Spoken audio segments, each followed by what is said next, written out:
We started with Unlock Your Power for you. Do you want to just briefly share what that little experience was for you? I say little, it took a year.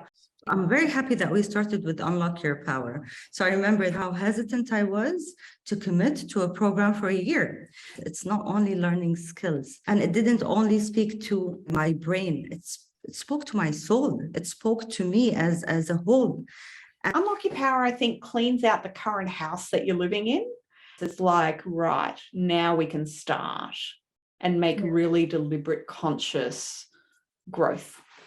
I entered the program not knowing exactly what I wanted. And I think that was the perfect stepping stone in my journey with you.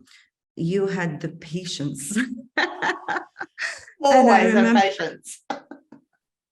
And I remember I would talk to you for hours and hours, telling you, but this area in my life is not complete. I'm confused within this area. And you made sense of all of those components, because we are made to think of ourselves as functions rather than one holistic being. Yes, like we have to put a mask on to be the parent, or we have to put the mask on to be the professional, whoever, be the friend or the partner. We forget that really we're bringing us to every single one of those situations. And I much prefer to watch people be who they are, and no matter what circumstance.